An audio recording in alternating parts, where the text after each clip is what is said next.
Welcome, everyone. My name is Adrian Farquharson. I am the founder and chief creative officer of Mary Magazine. Thank you for joining our diversity discussions in partnership with Hall of Flowers.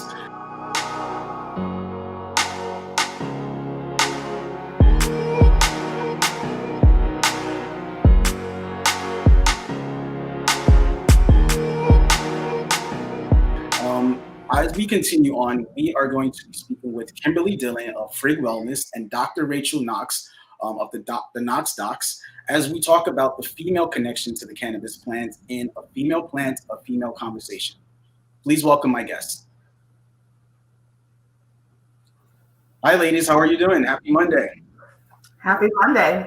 Thank you both very much for taking the time out to join us today and have this conversation. To begin, let's talk about what led you both to want to enter the cannabis industry and start your brands, Frigg Wellness and also Dr. Rachel, the Knox Docs. Rachel, you can take it away. Okay. Interesting history, me, I guess. I'm a conventional doctor by training. I trained in family and integrative medicine. And I suppose my journey began before even that. I was a first or second year medical student and started to get that I wasn't getting trained to help people heal. And that was why I wanted to become a doctor. I wanted to help people heal. Both my parents are conventional doctors, my mom an anesthesiologist and my dad an emergency medicine doctor. So I actually did not have any insight into the other types of healing practices I could have otherwise gone into. So here I was training in the conventional way, recognizing that, they're just teaching me how to be a modern day legal drug pusher, pharmaceutical drugs, procedures as the root solution to treating disease. And I remember asking in my third year when I started clerkships and attending in surgery, we're taking care of a lot of people with heart disease and diabetes. I mean, we're talking about open heart surgeries to amputations. Mm-hmm. Why aren't we spending time with patients talking about lifestyle measures, nutrition, right, as our first medicine? And they were really dismissive, they're not going to listen anyways. And the reality is you don't know. You weren't taught it. You didn't know this. And I had an aha moment. I actually did not want to pursue medicine at that point because I didn't feel like it was in alignment with my values. And I wasn't learning, again, what I wanted, what I knew I needed to really help people heal. But my mom encouraged me to keep going, as she always does. And so I found an integrative medicine residency program to start to learn Ayurveda and Chinese medicine and herbalism to the degree that they allowed us to, right?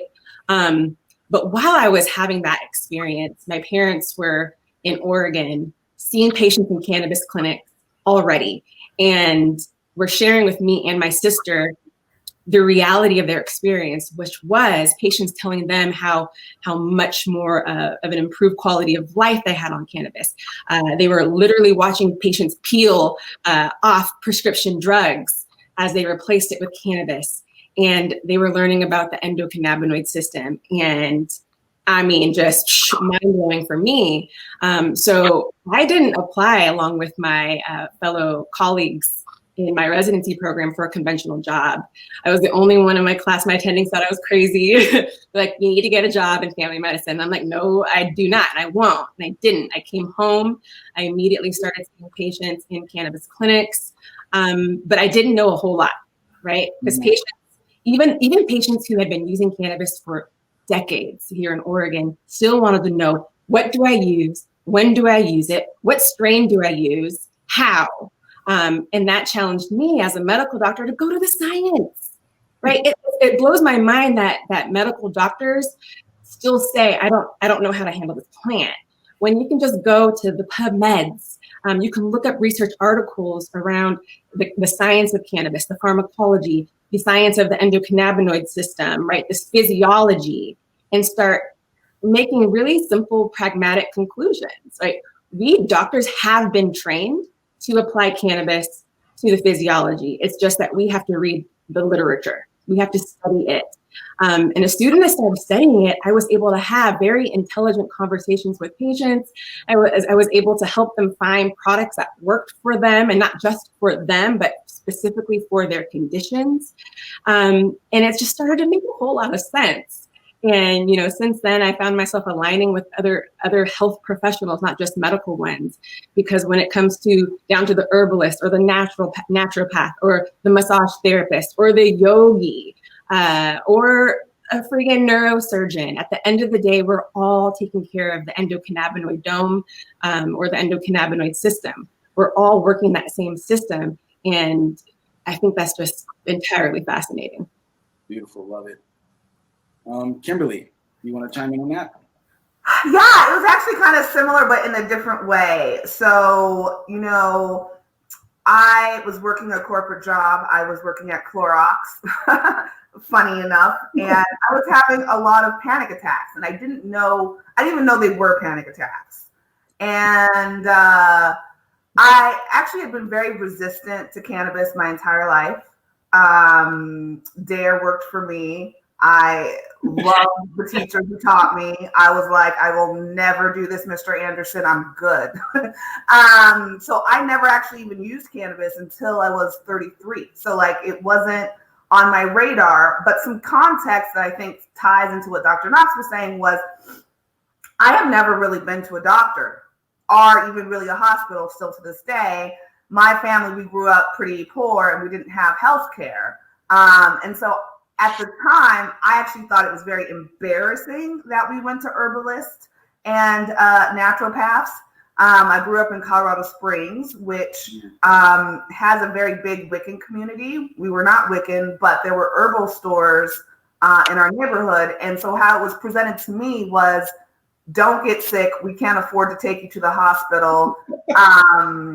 And so if you sniffled in my household, you were taking Echinacea and Golden Seal. And I didn't even use regular toothpaste until I got to college.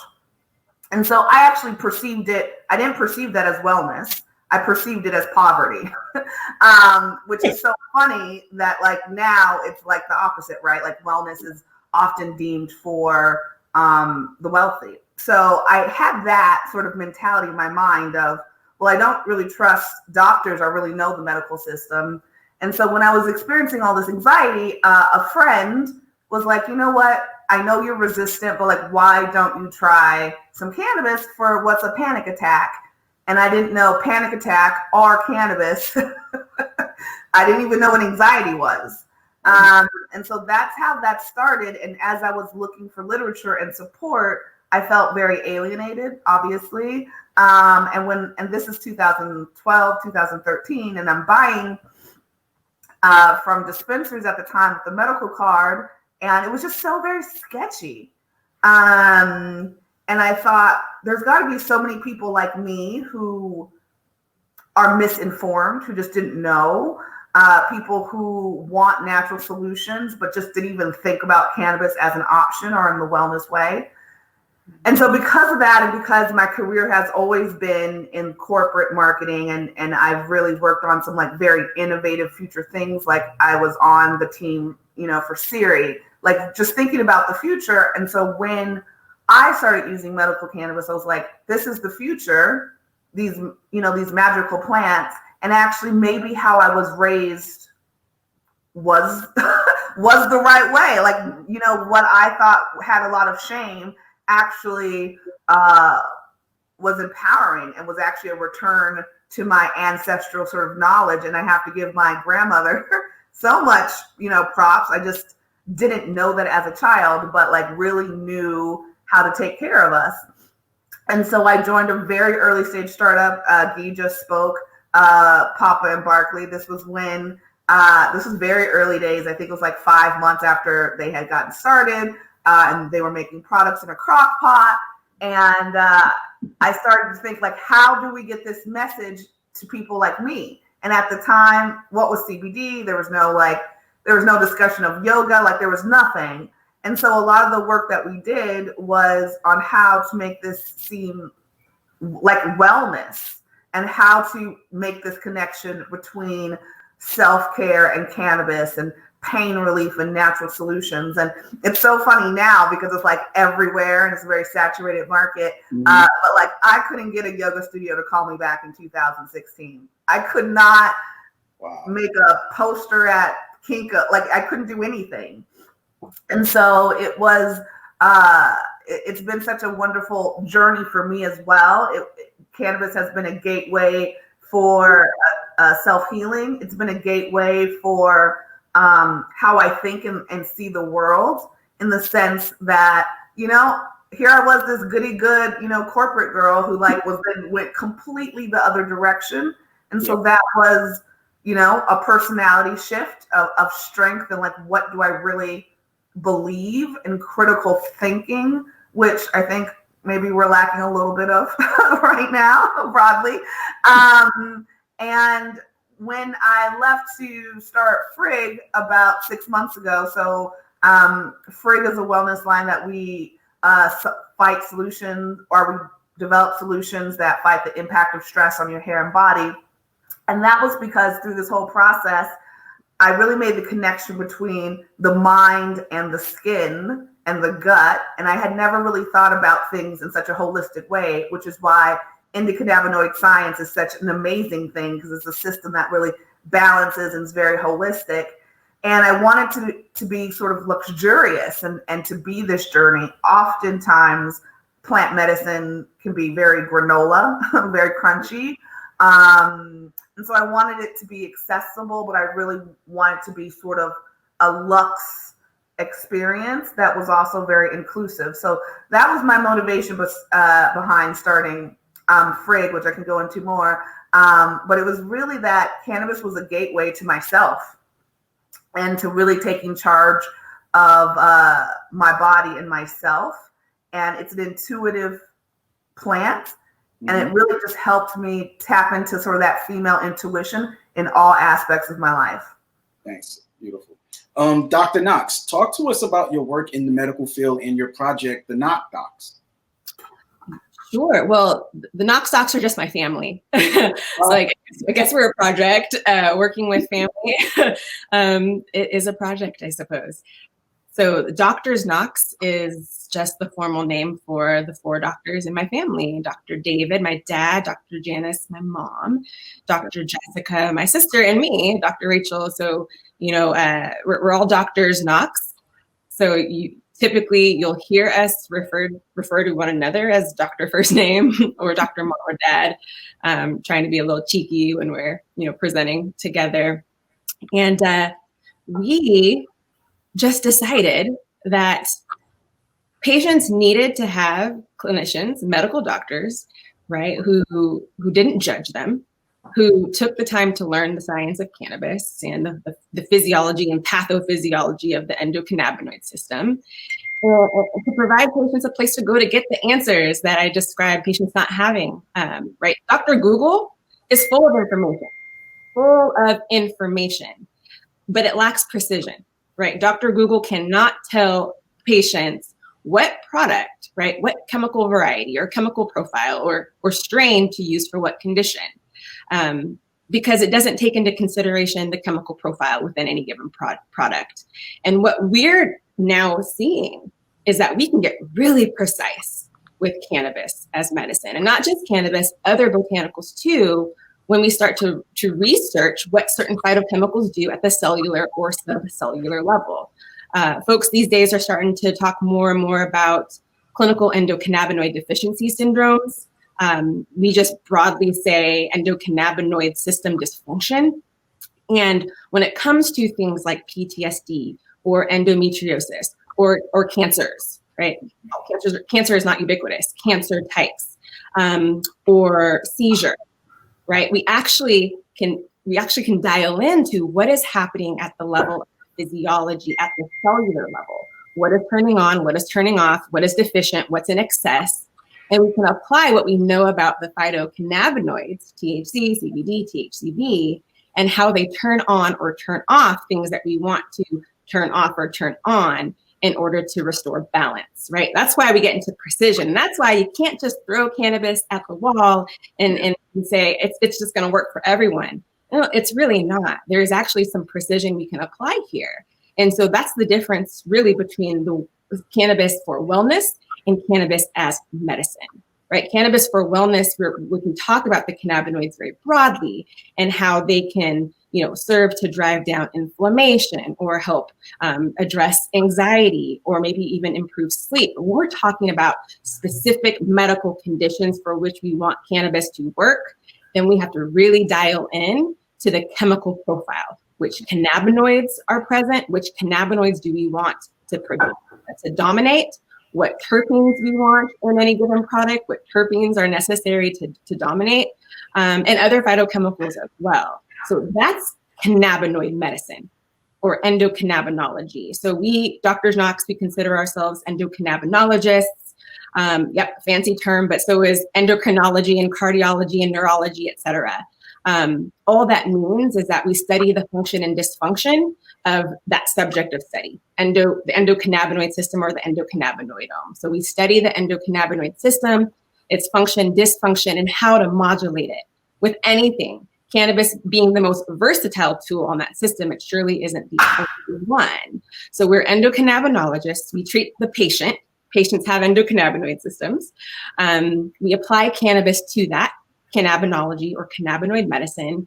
And we like to practice this way in the context of integrative and functional medicine. So sometimes you'll even hear us throw around the terms, we practice integrative cannabinoid medicine and functional endocannabinology. The goal being to understand the underlying reason why dysfunction happens and then treat that underlying reason instead of throwing Band-Aids on symptoms or even diagnoses. Yeah. Right? Our goal is to treat the whole person, and the major homeostatic system in our body keeping us healthy and well, or at least trying to, is the endocannabinoid system. So I hope, we all hope to one day see a legit board subspecialty in endocannabinology. I think it's going to happen. I don't know how quickly, but we certainly need all doctors and really all health and medical providers to have some sort of endocannabinoid system competency. You have to have that as the backbone to even understand how cannabis works in the body. You have to first understand that system. And so I hope that answered that question. Yes, I think definitely more than that for sure. My next question is, let's talk about the female bond in cannabis. Do most of your friends consume, and does cannabis play a role in your friendship? Yeah, a great number of my friends and family consume. And for the most part, everyone consumes for wellness, for balance. These days I'm really trying to drive home that we need to be very careful about how we use words in cannabis, right? The semantics of things. I really try to preach that we should not be using the term recreational synonymously with adult use. I'm a much stronger proponent of the use of the term personal use, because personal use can be medical. It can be spiritual. It can be recreational. It can be a number of things. The goal, though, being that we honor people's personal experience with the plant. And by and large, most people in my circles are using it for medical or spiritual purposes or leisure. But it tends to be more focused on wellness. Okay. Kimberly, did you want to chime in on that about the female bond in cannabis? I would say the same. Okay. I think it might be a function of age as well, but we're not really just around consuming together per se. But we all sort of, it's 50-50, but of my friends who do consume in some way, I would say it is in a personal way for sort of medical reasons or for wellness reasons. And it's such a broad term because it means so many different things, right? Like, is that the same as, the question implies smoking, I imagine, but, is everyone in my apartment building taking an edible to go to sleep during this time? Yes. So it's kind of a broad question, but I would say in my circles, it's been wellness oriented. I'm actually on the hiatus for the month of January, which has been a journey, because, it's very personal. And so in my friend group, we're talking a lot about intentionality. Yes. Okay. So let's talk about, are there ways that cannabis affects genders differently? Anything specific to those identifying as female that should be noted? if you menstruate, yes, there's a big difference. So the endocannabinoid system, right, it keeps us in balance, and certainly it certain components of it fluctuate during menstruation. And so I can't speak for individuals, but I can say most people do recognize that they react or respond to cannabis differently during their cycle. And that just has to do with the ebbs and flows of the endocannabinoid tone. The presence of certain cannabinoid receptors or absence or increase in some cannabinoids or others. And, THC binds to those CB1 and CB2 receptors. Mm-hmm. And so, people could appreciate some sort of difference. And what that means, especially if you're treating a condition, is that you need to start dialing in. You need to start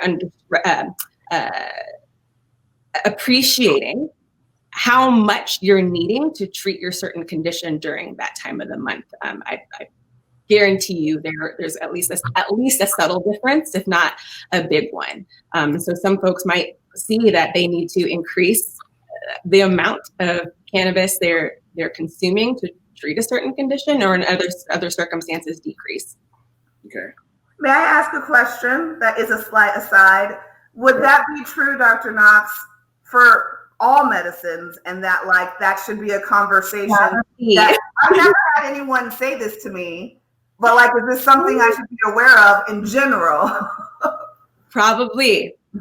Yeah. I wish all of us, me included, if we really took the time to journal our feelings, our emotions, our experiences on a regular basis, I think we'd be very surprised to finally appreciate the subtle differences and nuances that are contributing to our state of well-being at any given time of day, any day of the week, any day of the month. But again, you said the word intention earlier. We have to be really intentional about our health, and that only can extend further into cannabis. I mean, from my perspective, cannabis has taught me to be more intentional about all the things that I do. We all love talking about the entourage effect of cannabis. What can that entourage effect teach us, right? I think it can teach us a whole lot. I think we can apply that entourage effect to business. I think we can apply that to relationships. Not to take this conversation too far left, but I think we could have a whole conversation about what it's really teaching us about work-life balance and nurturing relationships, and quite honestly, getting back to the basics. Yeah. What is whole plant medicine teaching us by and large? That we need to focus on restoration. We need to go back to the basics. We need to stop trying to reinvent the wheel. This plant, literally, bar none, by far, is the most versatile plant on the face of this earth when it comes to engaging with a human body, period. There's no botanical that comes anywhere close to it. Interesting. Wow. Kimberly, I have a question for you. How does your experience working with a brand such as Papa and Barkley translate into your actions when you started Frigg? It's interesting because I probably, how do I say? I am proud of the approach that we took, but I think I took it in a very specific way for what is the beauty industry. What does that mean? So when you have ghee around at all times, it's all about intention and purpose and doing things the right way. And so, we are making, primarily on the wellness side, oils and creams for your face and for your hair, which I didn't know in the beauty space. There is no testing. Some of the stuff people are just doing in their kitchen. Wow. It's, it's how it smells and how it feels, and that's beauty. That's not the way we did it. So I was playing herbalist and pharmacologist, which almost never happens in beauty. And like, I just didn't know, because that is what we did at P&B, where it was like all of this, like, I was looking at the interaction between vitamin C and CBG and like asking all these questions when you don't necessarily get points for that in beauty, because beauty is very much like, is it a pretty bottle and does it smell good? And like beauty buyers, literally what they've done is like they put it on their hand and then they're like, we love it. And I'm like, oh, do you want to wait 2 or 3 weeks? Like, like we put a lot of work into this. This wasn't just, like just a BS product. Yeah. But I'm grateful because it gave me a philosophy. It gave me a purpose. And I'm so, connected to what Rachel was saying, in the sense of, it gave me a rooted foundation of how I view everything. I do not look at food the same way. I don't look at what I put in my hair in the same way. Everything is really with this sort of like holistic sort of approach. And so I would have to say, starting there has changed my worldview, even on how to do business. And we actually turned down a retailer that was selling, was part of this greenwashing movement. And I just didn't want my brand next to that. Nice. So I would say it was a wonderful sort of training ground for rooting me into core values and purpose, and really thinking about how to build things with integrity. And the fact that most beauty products are not tested blows my mind. Very scary. It blows my mind, because I personally put my moisturizer on more than I've ever taken my medicine consistently. But I've not, questioned what was in my moisturizer in the same way I've questioned other things. So my mind's just been sort of like blown by, this immersion into the beauty space. Yeah. How does someone build an authentic brand in a similar situation like that, where you can't do testing to make sure that your product's not going to like give someone some crazy like illness or something like that? Like, how does someone in its current state build an authentic brand, such as what you did with Frigg? I think it's about your own core values. I think this is regardless of whether you're in cannabis or not. We're in a world where people want to know who's behind the stuff that they're consuming. And because of social media and the whatnot, they know the founders, they know what you stand for, they want to know your political views. And so if you're not authentic, I just don't think that you'll resonate in whatever this new version of capitalism or business that we are entering. I think entrepreneurship is hard. So being aligned with your purpose and your core values is really not just for making money and for your consumers, is the one way to sort of like ground you into like, why am I doing this? Yes. And I think the more that you have, what do I stand for? What is my purpose? And how do I want to show up in the world? That will help you sort of navigate the unknown. Absolutely. And that is bigger than, just launching a brand. That's like, Understood. Absolutely. Yeah. Question for you both. Let's speak on the role and positions you would like to see more Black women take in the industry, and why. I would love to see more Black women take up the mantle around pushing good policy and regulation. This industry is literally only as good as the policies and regulations that govern it. Mm-hmm. And we're not represented enough in the rooms where decisions are being made that are laying the very infrastructure, right? The very foundation upon which these industries, as good or as bad as they are, sit. For me, that means we need to be almost everywhere. Like we need us collaborating together and creating advocacy groups. We need to be educating our community so that our community and the full force of our community can be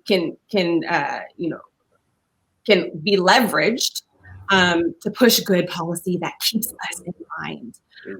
We need to be applying for jobs on committees and commissions and in regulatory positions.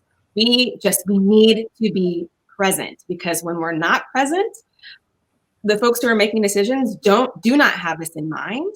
And then these industries don't make sense for us, nor are they serving our people, right? I have to constantly remind folks I'm in rooms with that cannabis is medicinal inherently. That is a characteristic of the plant. It's also entheogenic. Entheogenic meaning it's used for spiritual purposes. Has our commercialization of cannabis been aligned with the very ethos of the plant? I would say mostly no, right? Yes, we want jobs. We want to actualize into this space. We want to be entrepreneurial in this space. In the social justice arena, we want expungement. There are a lot of things that we want when it comes to the economic equity and social justice. But y'all, this plant heals also. So what are we doing to ensure that cannabis is accessible as a medicine for our people too, right? And so we need to be involved in conversations, wherever conversations are being had, so that, yes, we are present in the industry, so that, yes, right, our communities are delivered restitution and revitalization. But 3, we have folks who are suffering disproportionately from diseases that cannabis can treat, and we are the last ones in line for that medicine, number 1. Number 2, by and large, it's out of touch, it's out of reach because it's too expensive or there are a number of reasons, right? And at the end of the day, this is a product that heals. People are buying it because it heals. So can we start to direct some of our intentionality and our resources and our efforts to ensuring that our folks benefit from cannabis as a medicine too?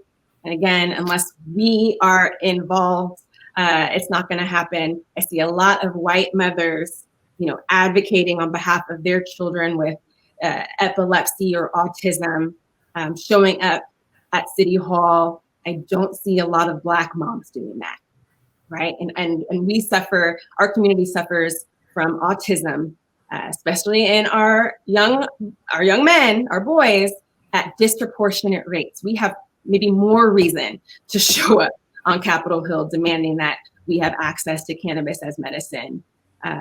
But we're just not participating. So I want to see a lot more civic participation. This industry is way too young. It's way too nascent. The rules are still being written. So we need to make sure that the rules are written on our terms.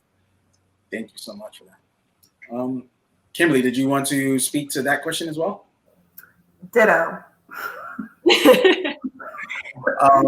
Go. No problem at all. Dr. Knox, can you speak to the connection between ancient medicine and modern education and how you believe they lead to revolutionary care? Listen, Western conventional medicine is amazing, right? None of us can argue with the prowess of our technological advancements and our medical advancements. However, it has just all but co-opted traditional knowledge, science, and medicine. And that traditional science and knowledge and medicine kept people alive for a long, long, long, long time. And I think we're suffering for suppressing that knowledge now, right? There are a lot of reasons, but let's just focus on cannabis, right? Cannabis was taken out of medicine cabinets. It was also taken out of our agricultural economy, right? And that had far-reaching implications. Over 120-ish years, we've seen a decline in the mental and physical health of people and animals on farms, livestock, right? We took out a staple from our diet, for one. I like to see the reprisal of the hemp seed because it has the perfect omega-6 to omega-3 ratio. And not only that, omega-6 and omega-3 are essential to make our endogenous cannabinoids in the first place, right? Nutrition is our first medicine. It really, really does matter. So when, I recognize now that many people are suffering from endocannabinoid deficiencies, like vitamin D deficiency, we're lacking vitamin D. Well, we're lacking the building blocks in our diet that make our endocannabinoids. So it's no wonder we are deficient in our endocannabinoids, right?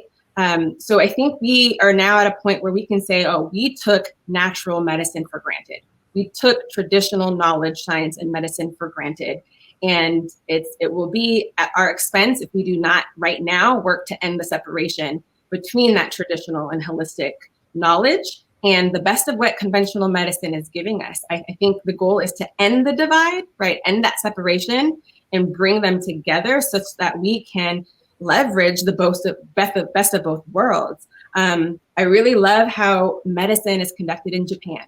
In Japan, they allow the medical doctor to use whatever tool they see best suits the patient and the condition for which they're treating. So they're free to, choose herbs or yoga. We call them cannabis practices. They're free to choose those, what we consider alternative options to treat their patient, and even primarily, or conventional drugs or procedures. And we just do not have that flexibility here in the United States. I mean, we are reprimanded.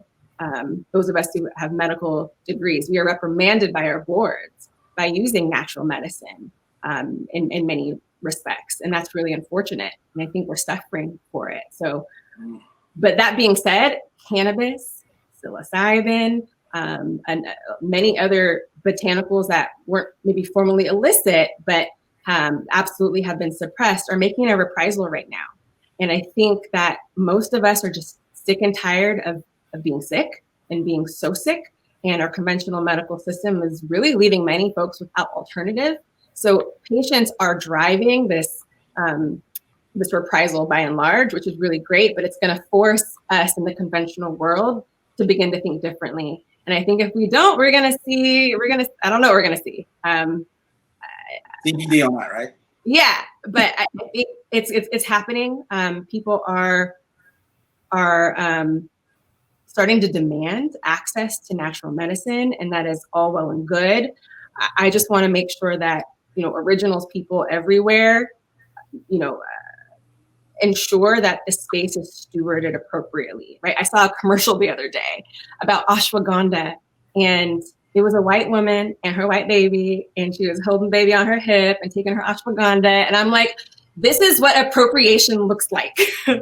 We cannot allow that to happen. We need to make sure that as cannabis becomes quote unquote normalized, and psilocybin and other plant-based medicines, that the knowledge around them and the science around them that was cultivated by originals people gets credited back to those people.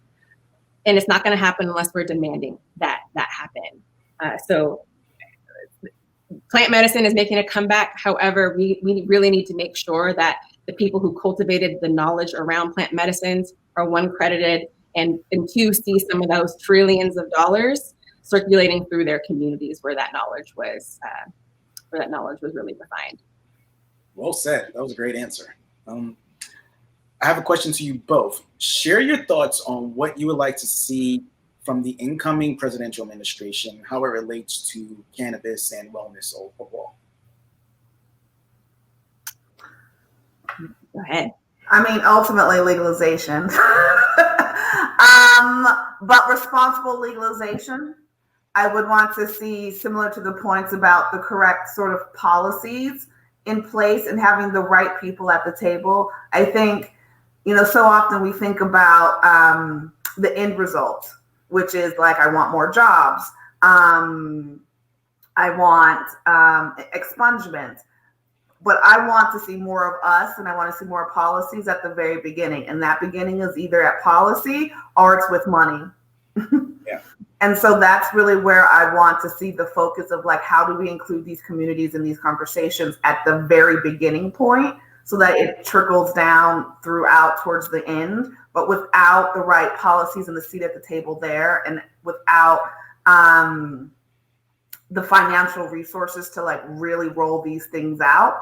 Because I think where we're in now from just a practical and logistical state is that we have all these states figuring things out on their own.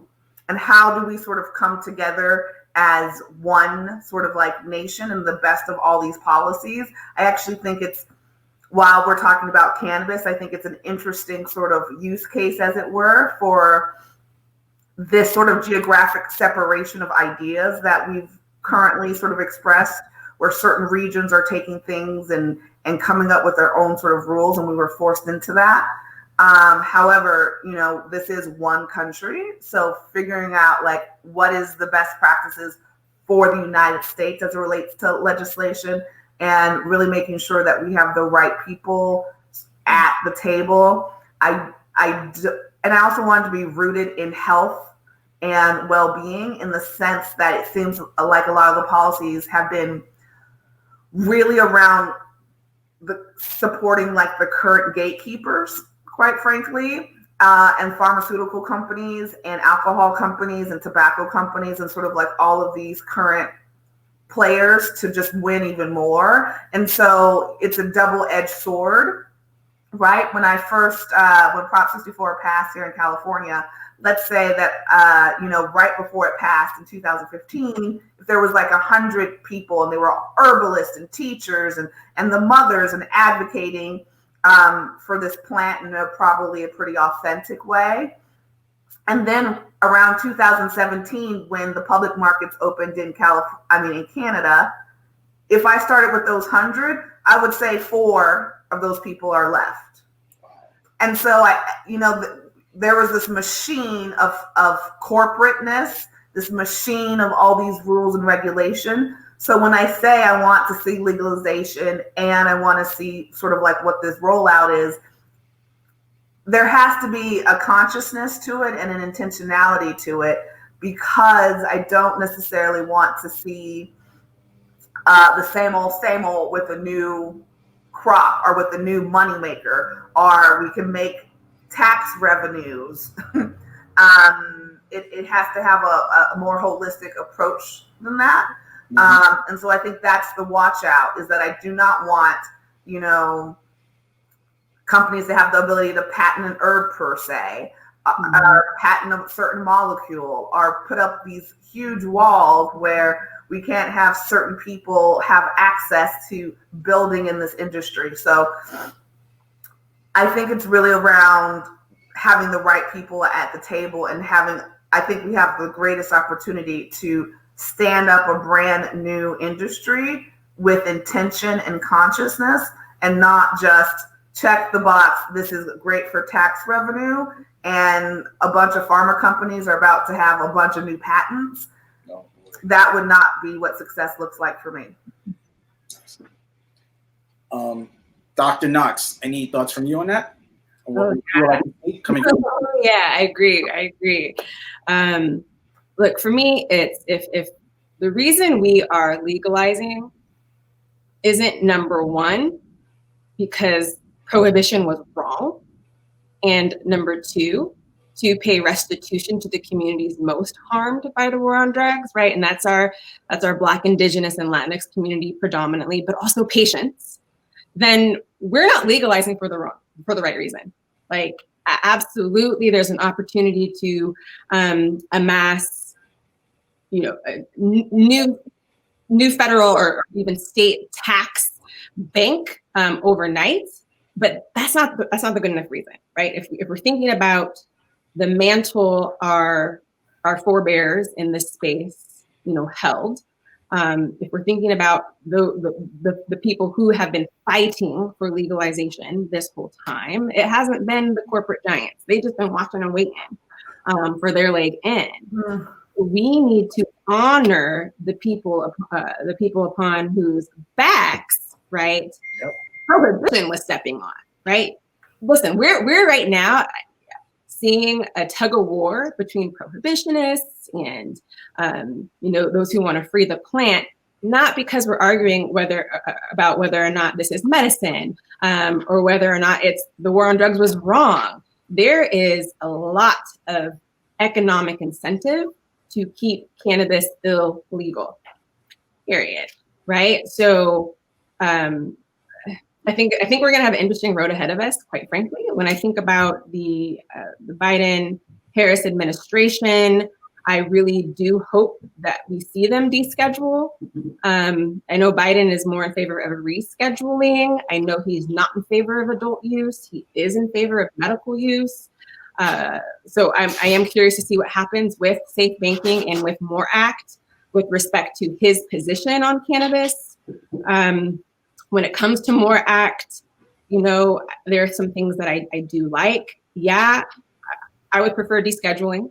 I am okay with the federal tax structure, but let's be clear, we want that federal tax structure to primarily bring restitution and revitalization to our communities. It is very concerning that MORE Act sends much of that money, I think it's like 30%, 20 or 30% of the federal cannabis tax to the SBA.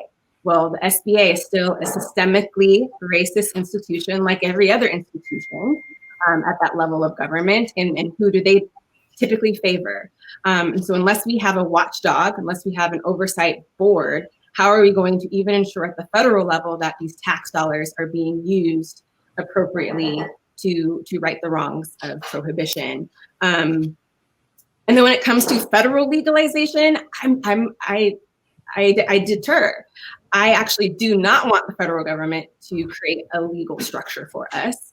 I want them to get out the way. MORE Act also created, and hopefully this won't make it to the Senate, but it created a federal permit that would have made the federal government another gatekeeper to operate in the industry. So now we have like California or Oregon where you have to get municipal licenses. You got to get a municipal license and a state license and a federal license. That's licenses. Like we've just added another barrier of entry into the industry. But not only that, who does the federal government typically favor? Right? The big multi-billion dollar companies, not the multi-million dollar MFOs. Right? And so I do think a federal legalization framework would kill small businesses as we know it. I think it would kill craft cannabis as we know it. And from a medical perspective, that would just be a nightmare because craft cannabis is one of the only reasons we have such genetic diversity. And we need genetic diversity in cannabis because none of us are alike. What works well for me might not work well for you, and there might be very subtle differences. And so we actually want a healthy cannabis ecosystem full of a variety. We need variety. And the other thing that I would be terrified of with through federal legalization is killing the home grow. And not every state has home grow. I think every state should have home grow. I think home growing provides people an opportunity to nurture their medicine, to cultivate a green thumb. That process in and of itself is very therapeutic. And that's something I think everybody should be able to benefit from. Home growing is more economical. So if you think about affordability and access, a home grow brings medicine right into somebody's home, and we don't want to deprive them of that. The role I see for the FDA is to just make sure we have high and consistent standards when it comes to producing, clean and safe consumer goods at the end of the day. So I would just as well see the federal government just get out of our way, deschedule, get the DEA out of it, go ahead, collect your taxes, provide a floor for safe banking and research, but please allow states to figure it out on their own. But to Kimberly's point, these states need to keep reciprocity in mind, right? Once we open up the national landscape, we're going to see the market do some very interesting things where in states where outdoor cultivation is prime, like California and Oregon, and where it's not on the East Coast, right, where there's this overemphasis on indoor grows that are very costly, I think we're going to start to see the market begin to look like something none of us ever contemplated when we're building these tiny ecosystems state by state by state. And I think people are going to lose really big. I think some people are going to win really big. I don't have all the answers, but I do know that there's way more to think about than people realize. I think we need to be careful for what we wish for. What I do not want to see is the big pharma monopolize the cannabis space either. I think that'll be a tragedy too. So I'm a proponent of home growing, retail cannabis and cannabinoid products, and of pharmaceutical cannabinoid drugs, but they each have their lane. And my hope is that under a federal framework, all three get protected. Absolutely. Well, thank you both. That was a really great conversation and some great answers to some kind of difficult questions I was tossing at you both. So I wanted to say, if there are any final words that you guys have to share with our audience, where can they learn more about you and your brands, and Dr. Knox, shout out your family and working all together. So Kimberly and Dr. Knox, where can people learn more about you all and tune in for more information? Oh, we're easy to find. You can find me on LinkedIn. You can find me on the gram. Our website is drsknox.com. We have a contact form there. So if you have any questions, you can definitely submit them and we'll get back to you as soon as we can. But we're easy to find. Awesome. Same. So I should mention that I still have a consulting practice. That's actually where I spent most of my time. We do marketing strategy for a number of brands and grows, and that's at plantandprosper.co. And then as it relates to the beauty brand, you can find that at getfrigg.com and on Instagram. And we actually just launched at the Detox Market, which is a clean beauty store across the country. So you can find those beauty products there. Awesome. Well, thank you both again for taking the time out to speak with us on this great topic of female plants and the female conversation. Just definitely stay in touch, and we'll look forward to have further conversations with you in regards to cannabis. Awesome. Thank you so much. No problem. Thank you both. To our guests who are still watching, please stay tuned as we have another panelist coming up at 4 p.m. Eastern Standard Time, and I believe 1 p.m. West Coast time, with Latinx and Asian voices in the cannabis industry with Mario Guzman from Stravinsky's and Christine Yee of Potley. Stay tuned.